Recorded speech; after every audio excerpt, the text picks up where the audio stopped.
आइए आज हम पढ़ते हैं एनसीईआरटी साइंस क्लास 8 का चौथा चैप्टर जिसका नाम है दहन और ज्वाला। हम दहन और ज्वाला के बारे में पूरा डिटेल्ड अध्ययन करेंगे। आज जानेंगे कि दहन का क्या होता है, ज्वाला क्या होती है। ठीक, तो आइए देखते हैं। चैप्टर का नाम है दहन और ज्वाला। आइए देखते हैं दहन क्या होता है। ठीक, तो दहन की परिभाषा देख लेते हैं।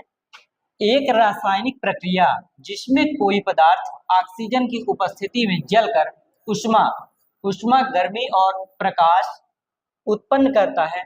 इस प्रक्रिया में जलने वाला पदार्थ हवा की ऑक्सीजन के साथ अपक्रिया करके ऑक्साइड बनाता है और ऊर्जा मुक्त करता है।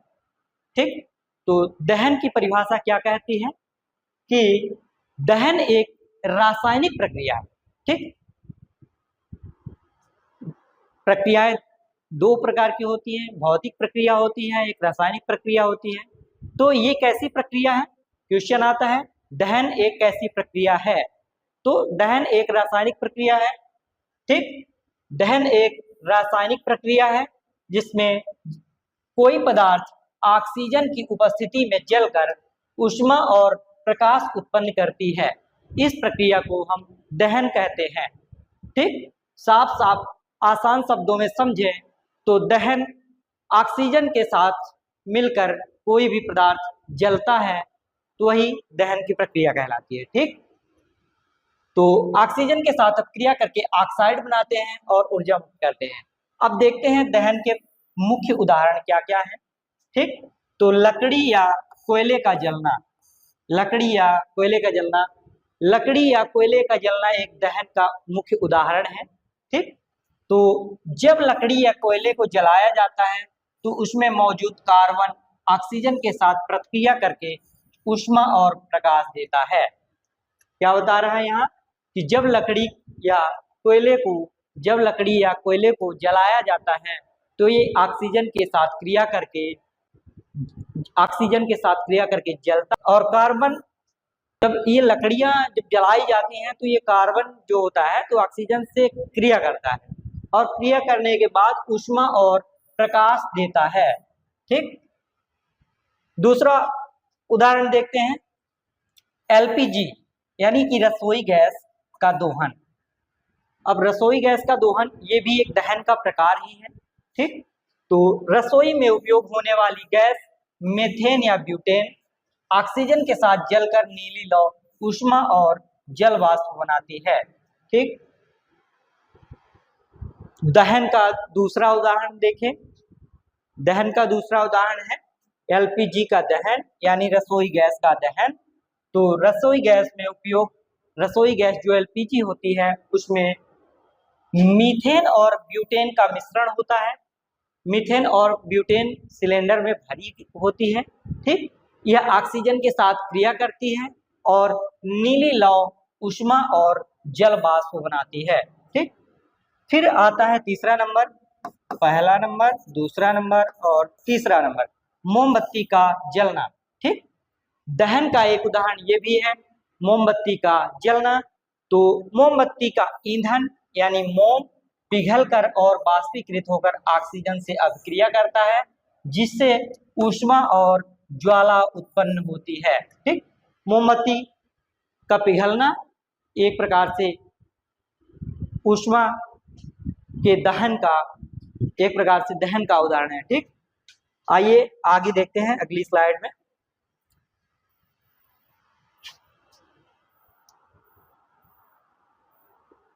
देखते हैं कि जिसका दहन होता है यानी ईंधन, तो दहन के दौरान जो पदार्थ जलते हैं उन्हें हम क्या कहते हैं? उन्हें हम दाह्य पदार्थ कहते हैं। ठीक, उन्हें हम दाह्य पदार्थ कहते हैं। जो दहन के दौरान जो भी पदार्थ यानी ईंधन जलता है उसे हम दाह्य पदार्थ कहते हैं। ठीक, जैसे कि पेट्रोल, लकड़ी और कागज। ठीक, पेट्रोल, लकड़ी और कागज ये दहन में उपयोग किए जाने वाले ईंधन हैं। इन्हें हम दाह्य पदार्थ कहते हैं। ठीक, दहन होने के लिए ईंधन, ऑक्सीजन और ऊष्मा, इन तीनों का होना आवश्यक है। यानी दहन होने के लिए ये तीन चीजें सबसे ज्यादा महत्वपूर्ण हैं। पहला ऑक्सीजन, फिर ऊष्मा और ईंधन। अगर ईंधन, ऊष्मा और ऑक्सीजन इन तीन में से कोई एक पदार्थ को बाहर कर दिया जाए तो फिर ये दहन संभव नहीं है। ठीक, आगे देखते हैं। एनसीईआरटी में दिया गया है, एनसीईआरटी में दिया है मैग्नीशियम का दहन। ठीक, मैग्नीशियम का दहन का उदाहरण दिया गया है। तो मैग्नीशियम का दहन क्या होता है?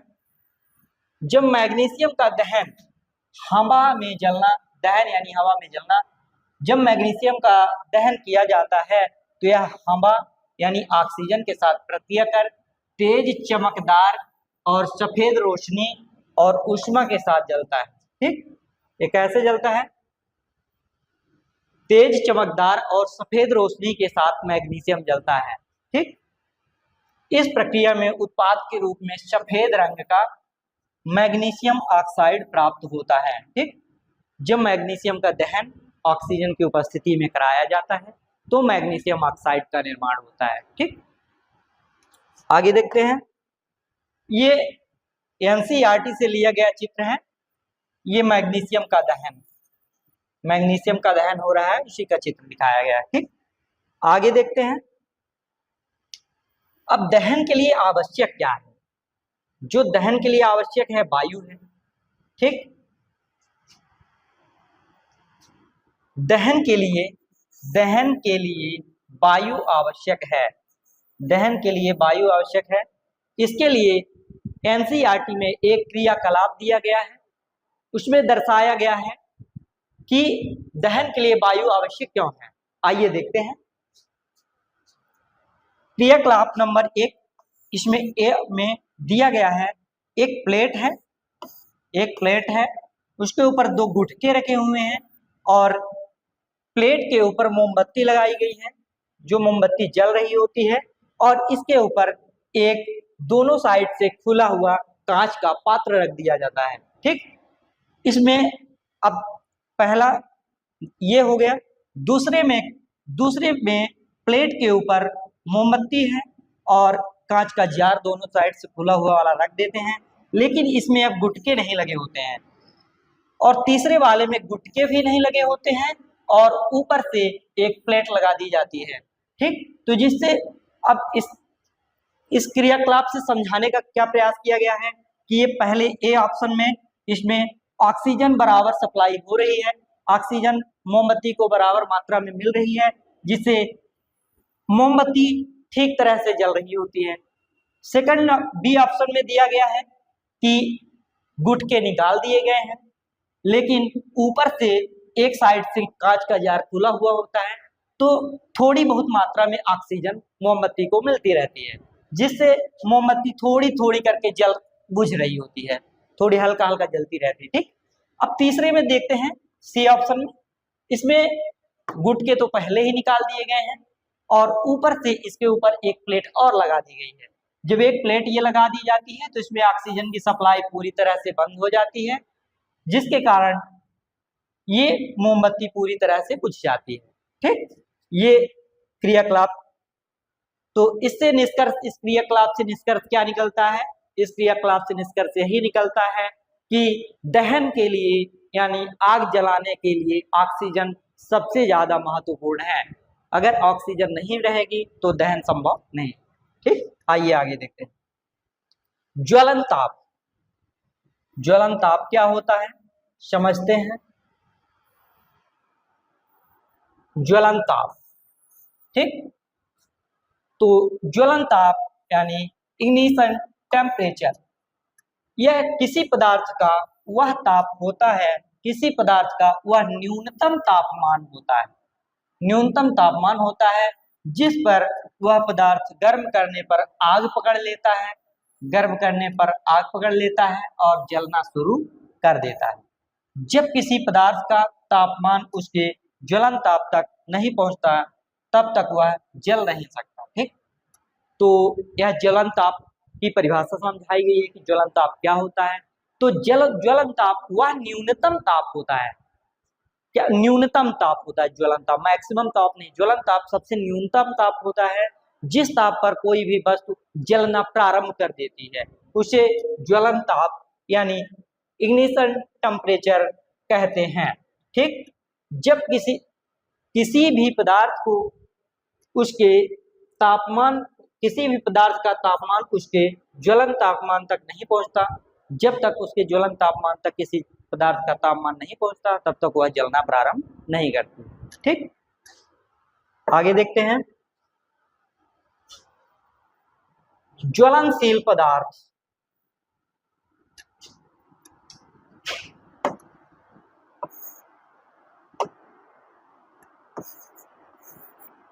ज्वलनशील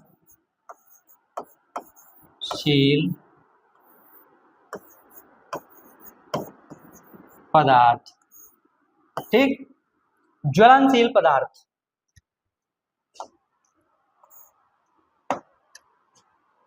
परिभाषा देखते हैं कि ज्वलनशील पदार्थ क्या होते हैं। तो जिन पदार्थों का प्रज्वलन तापमान बहुत कम होता है और जो ज्वाला के साथ आसानी से आग पकड़ लेते हैं उन्हें ज्वलनशील पदार्थ कहते हैं। तो ज्वलनशील पदार्थ की परिभाषा बताई गई है कि वे पदार्थ जिनका प्रज्वलन तापमान बहुत कम होता है। प्रज्वलन तापमान का अर्थ होता है मतलब किसी भी पदार्थ को जलने के लिए उपयुक्त तापमान। ठीक, तो प्रज्वलन तापमान बहुत कम होता है, जो ज्वाला के साथ आसानी से आग पकड़ लेते हैं, बहुत आसानी से आग पकड़ लेते हैं, उन्हें उसको ज्वलनशील पदार्थ कहा जाता है। ठीक, तो ज्वलनशील पदार्थ के उदाहरण दिए गए हैं पेट्रोल, एलपीजी, डीजल और अल्कोहल। उदाहरण के रूप में पेट्रोल, डीजल, एलपीजी और अल्कोहल दिया गया है। यहाँ पर दिया है एलपीजी। एलपीजी इसका फुल फॉर्म होता है लिक्विड पेट्रोलियम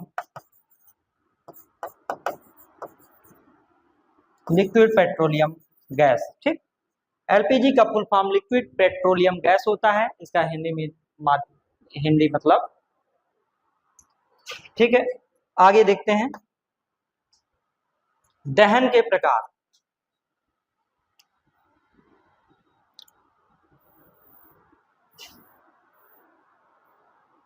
आइए दहन के प्रकार देख लेते हैं कि दहन के कौन कौन से प्रकार हैं।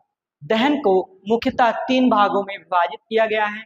एक होता है तीव्र दहन, दूसरा होता है स्वतः दहन और तीसरा होता है विस्फोट।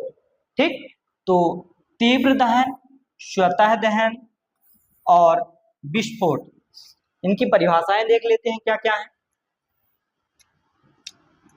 जो ये तीव्र दहन है, यह वह दहन है जिसमें पदार्थ तेजी से जलता है और ऊष्मा व प्रकाश उत्पन्न करता है। ठीक, इसका उदाहरण है माचिस की तीली का जलना या रसोई गैस का तेजी से जलना। ठीक, फिर स्वतः दहन है, यह पदार्थ बिना किसी स्पष्ट कारण के बाहरी ऊष्मा या अचानक आग की लपटों के साथ जल उठता है। मतलब स्वतः दहन जो होता है तो वो अपने आप किसी भी बाहरी कारणों की वजह से उत्पन्न हो जाता है, तो इसे स्वतः या प्रवर्तित दहन कहा जाता है। इसका उदाहरण है कोयले की खानों, कोयले की धूल में अचानक आग का लगना। ठीक, अब जो तीसरा नंबर है विस्फोट, तो जब किसी अभिक्रिया में अचानक बहुत अधिक मात्रा में ऊष्मा, प्रकाश और ध्वनि उत्पन्न होती है तो इसे विस्फोट कहा जाता है। ठीक, विस्फोट बहुत अधिक मात्रा में ध्वनि या बहुत अधिक मात्रा में ध्वनि प्रकाश का उत्पन्न होना ही विस्फोट कहलाता है। ठीक, उदाहरण के लिए हम पटाखों का जलना देख सकते हैं। यानी आसान शब्दों में समझें तो तीव्र दहन माचिस का जलना, यानी माचिस तुरंत जल जाती है, माचिस का जलना तीव्र दहन कहलाता है। स्वतः दहन यानी कहीं आप अचानक से स्वतः आग लग जाना, वो स्वतः दहन में आ जाता है। ठीक, और विस्फोट यानी पटाखों का जलना है जो अचानक से तीव्र ध्वनि और तीव्र प्रकाश के साथ जलता है उसे विस्फोट कहा जाता है। ठीक, आइए आगे चलते हैं।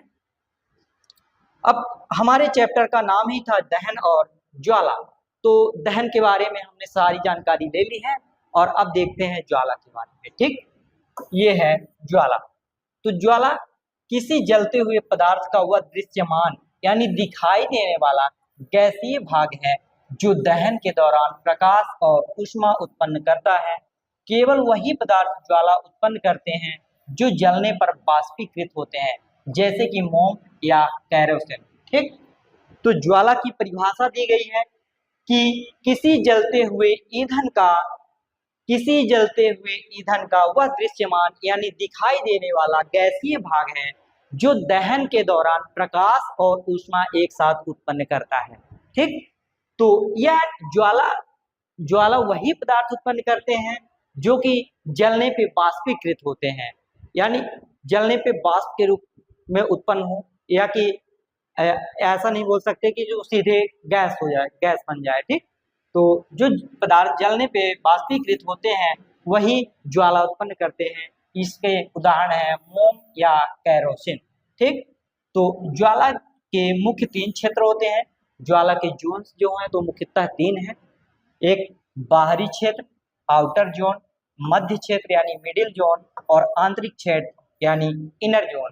ठीक, तो जो बाहरी क्षेत्र होता है यह पूर्ण दहन का क्षेत्र होता है और सबसे ज्यादा गर्म होता है, इसका रंग नीला होता है। आंशिक दहन का क्षेत्र होता है जो ये मध्य क्षेत्र आंशिक दहन का क्षेत्र होता है और पीले रंग का होता है, चमकदार होता है। ठीक, जो आंतरिक क्षेत्र होता है यह बाती के पास का सबसे काला होता है, बाती के पास का होता है और सबसे काला होता है, और यह भाग ठंडा होता है जहां बिना जले कार्बन के कण होते हैं। ठीक, आइए अपना देख लेते हैं जो अभी देखे हैं ज्वाला। तो ये मोमबत्ती में दिखाया गया है। मोमबत्ती की ज्वाला के विभिन्न क्षेत्र हैं। सबसे गर्म भाग ये है, कम गर्म भाग, फिर सबसे कम गर्म भाग, यानी ये पूर्ण दहन वाला क्षेत्र होता है जो नीला, आंशिक दहन वाला क्षेत्र पीला, और बिना जली मोमबत्ती का सबसे आंतरिक भाग काला। ये ठीक, आइए एक बार एनसीईआरटी को देख लेते हैं। ठीक, तो ये एनसीईआरटी के पूरा बुक्स है दहन और ज्वाला। तो हमने अभी पढ़ा है दहन क्या होता है। ठीक, तो परिभाषा हमने देखी थी कि वह रासायनिक प्रक्रम जिसमें पदार्थ ऑक्सीजन से अभिक्रिया कर ऊष्मा देता है दहन कहलाता है। जिस पदार्थ का दहन होता है वह दाह्य पदार्थ कहलाता है। ईंधन ठोस द्रव्य या गैस के रूप में कुछ भी हो सकता है। ठीक, तो अभी हमने देखा है मैग्नीशियम का दहन देखा है, ये मैग्नीशियम का दहन है। ठीक, जो मैग्नीशियम है तो मैग्नीशियम हमने देखा था कि मैग्नीशियम जलकर मैग्नीशियम ऑक्साइड बनाता है और ऊष्मा तथा प्रकाश उत्पन्न करता है। ठीक, ये सब हम लोग पढ़ चुके हैं। ठीक, अब यहाँ पर बताया कि हमें बताया गया था कि भोजन हमारे शरीर के लिए ईंधन है। ठीक, एक मिनट नेक्स्ट स्लाइड में देखते हैं। अभी हमने देखा है, ठीक, अभी हमने देखा है ये प्रयोग हमने किया है, क्रियाकलाप हम कर चुके हैं। अभी हम देख चुके हैं कि ये जो 3 ऑप्शन दिए गए हैं इनमें से तीनों में पहले में ऑक्सीजन का प्रवेश बराबर हो रहा है तो ये मोमबत्ती अच्छे से जल रही होती है। दूसरे में कम मात्रा में ऑक्सीजन मिल रही होती है तो ये धीरे धीरे बुझ रही होती है। और तीसरे में एकदम से ऑक्सीजन की सप्लाई बंद हो जाती है जिससे ये पूरी तरह से बुझ जाती है। ठीक, फिर आगे देखें हैं। ठीक, ये देख लेते हैं यहाँ कंबल से लिपटा व्यक्ति जिसके वस्त्रों ने आग पकड़ ली थी। ठीक, तो यहाँ एक व्यक्ति को कंबल से लिपटा दिया गया है क्योंकि व्यक्ति के कपड़ों में आग लग गई थी। तो जब कपड़े में आग लग गई व्यक्ति के तो उसे कंबल से ढक दिया जाता है। तो कंबल व्यक्ति और ऑक्सीजन के बीच अवरोध बन जाता है जिससे आग बुझ जाती है। ऑक्सीजन नहीं मिल पाती आग को तो आग बुझ जाती है। ठीक, ये बताने का प्रयास यहाँ किया गया है। यहाँ जंगल की आग को दिखाया गया है कि जंगल में अचानक से गर्मियों के मौसम में बहुत अधिक गर्मी पड़ने पर कुछ स्थानों पर सूखी घास आग पकड़ लेती है। घास से आग पेड़ों में फैलती है और जल्दी पूरा जंगल आग की चपेट में आ जाता है। इस प्रकार की आग को बुझाना बहुत कठिन होता है। ठीक, यानी जंगल की आग को बुझाना बहुत कठिन होता है। अगले में देख लेते हैं कि ज्वलन ताप हम लोगों ने पढ़ा है। ठीक, हम लोग ज्वलन ताप पढ़ चुके हैं अभी कि ज्वलन ताप क्या होता है। वह न्यूनतम ताप जिस पर कोई पदार्थ जलने लगता है उसका ज्वलन ताप कहलाता है। ठीक, आगे देखते हैं।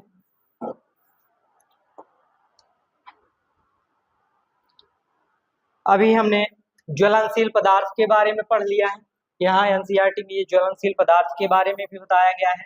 ठीक, कि जिन पदार्थों का ज्वलन ताप बहुत कम होता है और जो ज्वाला के साथ सरलता पूर्वक आग पकड़ लेते हैं ज्वलनशील पदार्थ कहलाते हैं। ज्वलनशील पदार्थ के उदाहरण है पेट्रोल, अल्कोहल और दवित पेट्रोलियम गैस यानी एलपीजी यानी लिक्विड पेट्रोलियम गैस।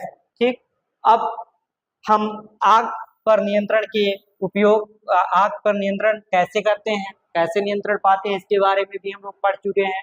ठीक, तो ये फायरमैन दबाव के साथ जल फेंक कर आग बुझा रहा है।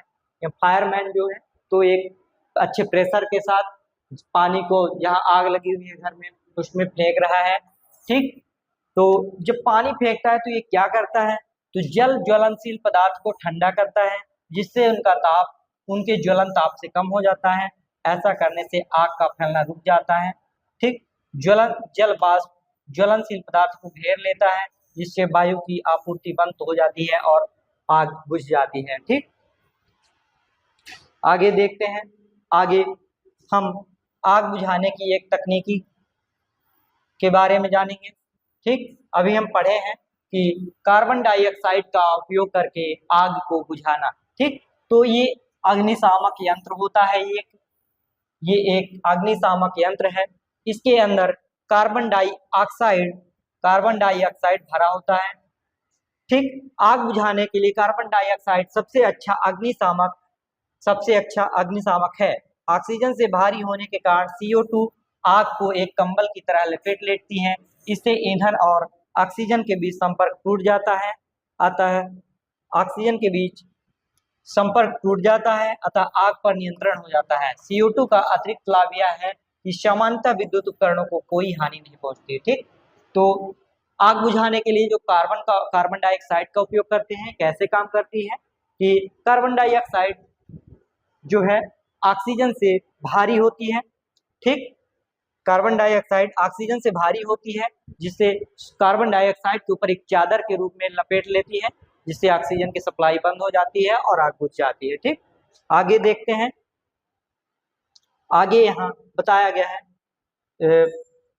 एक मिनट, दहन के प्रकार देख लेते हैं। दहन के प्रकार हम लोग पढ़ चुके हैं। दहन के प्रकार क्या क्या थे। दहन 3 प्रकार का होता है। तीव्र दहन होता है, स्वतः दहन होता है और तीसरा होता है विस्फोट। ठीक, हम सब इसकी परिभाषा अच्छे से पढ़ चुके हैं एक बार। ठीक, तो यहाँ देख लेते हैं कि कोयले की खानों में कोयले की धूल के स्वतः दहन से कई बार खतरनाक अग्निकांड हो चुके हैं। जंगल के स्वतः अग्निकांड कभी अधिक गर्मी के कारण होते हैं, कभी आकाश से बिजली गिरने से होते हैं, परंतु जंगल में आग अधिकतर मनुष्य की लापरवाही से लगते हैं। ठीक, फिर आगे देख लेते हैं विस्फोट। ठीक, विस्फोट भी हम लोग पढ़ चुके हैं कि जब अत्यधिक तीव्र मात्रा में ऊष्मा और विस्फोट के साथ आग लगती है तो उसे विस्फोट कहा जाता है। ठीक, ऊष्मा अधिक तीव्र मात्रा में जब ऊष्मा प्रकाश और ध्वनि के साथ निकलती है उसे विस्फोट कहते हैं। आगे हम जान चुके हैं ज्वाला के बारे में कि ज्वाला क्या है। ठीक, यहाँ प्रयोग दिया गया है, इसमें बताना है कि मोमबत्ती ज्वाला कैसी है, ज्वाला देती है या नहीं देती है। तो मोमबत्ती ज्वाला देती है। ठीक, आगे देख लेते हैं।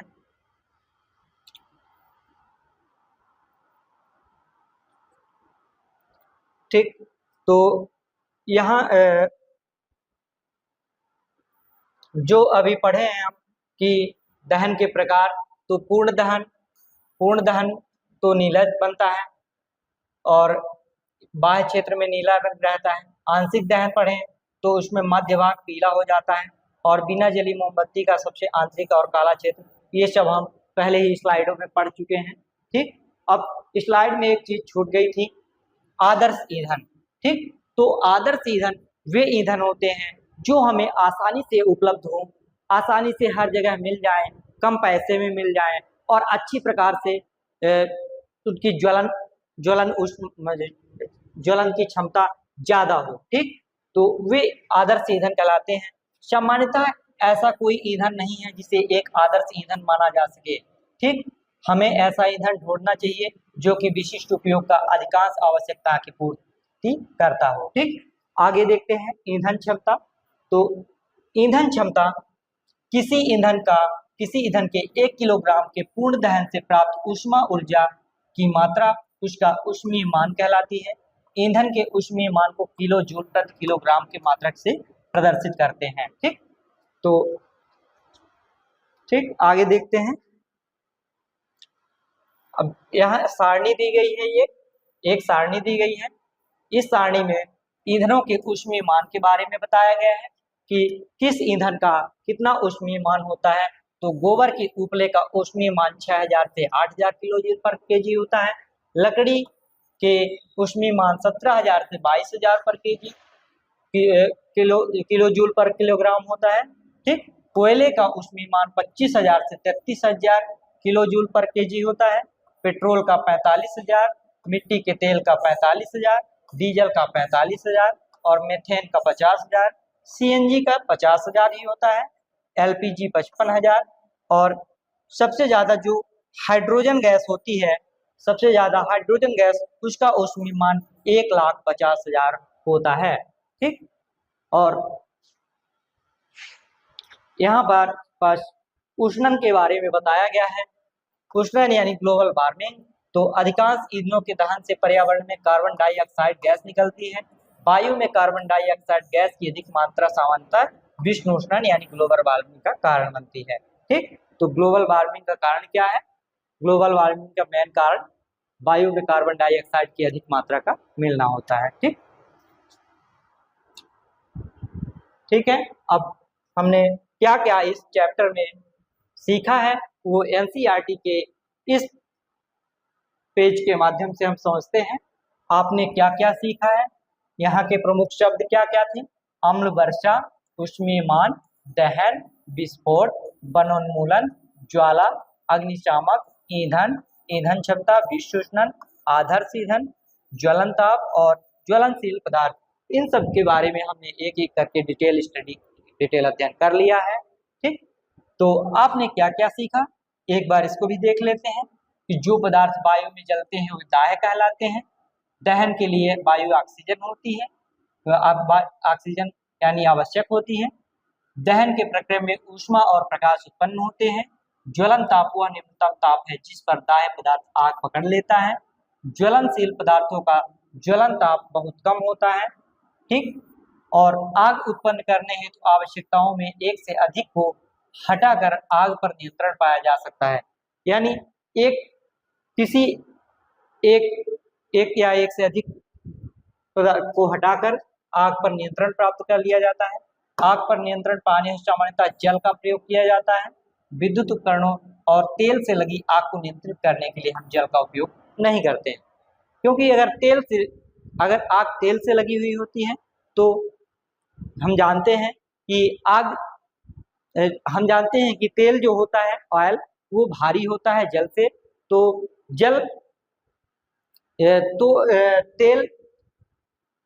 तेल हल्का होता है जल से। ठीक, तो तेल जल के ऊपर आ जाता है और आग जलती रहती है, इसलिए तेल से लगी हुई आग को बुझाने के लिए हम जल का उपयोग नहीं करते हैं। ठीक, दहन विभिन्न प्रकार के होते हैं, तीव्र दहन, स्वतः दहन, विस्फोट आदि। ठीक, ज्वाला के बारे में देख लेते हैं कि ज्वाला के 3 क्षेत्र होते हैं, अदीप्त क्षेत्र, दीप्त क्षेत्र और ज्योतिहीन क्षेत्र। आदर्श ईंधन के बारे में हमने देखा है कि आदर्श ईंधन सस्ता, आसानी से उपलब्ध, आसानी से जलने वाला और आसानी से दहन योग्य होता है। इसका ऊष्मीय मान उच्च होता है। यह ऐसी गैस या अवशेष नहीं छोड़ता जो पर्यावरण को प्रदूषित करते हों। ठीक, लास्ट के 2-3 पॉइंट और हैं, देख लेते हैं। ईंधनों की दक्षता और मूल्य परस्पर भिन्न हो सकते हैं। ईंधन दक्षता को ऊष्मीय मान द्वारा प्रदर्शित किया जाता है। जिसका मात्रक किलो जूल प्रति किलोग्राम होता है। ठीक, वायु में बिना जले कार्बन के कण खतरनाक प्रदूषक होते हैं और श्वसन कष्टों में उत्पन्न करते हैं, श्वसन के कष्ट को उत्पन्न करते हैं। ठीक, ईंधन के अपूर्ण दहन से विषैली कार्बन मोनोऑक्साइड बनती है। वायु में कार्बन डाइऑक्साइड की बढ़ी हुई मात्रा को विश्व उष्णन यानी ग्लोबल वार्मिंग कहते हैं। कोयला, डीजल और पेट्रोल के दहन से उत्पन्न सल्फर और नाइट्रोजन के ऑक्साइड अम्ल वर्षा उत्पन्न करते हैं, जो फसलों, भवनों और मृदा के लिए हानिकारक होते हैं। ठीक है, तो आज हमने दहन और ज्वाला के चैप्टर के माध्यम से इतनी सारी जानकारी प्राप्त की। ठीक है, अब आगे ऐसे ही हम लोग चलते रहेंगे। ठीक है, धन्यवाद।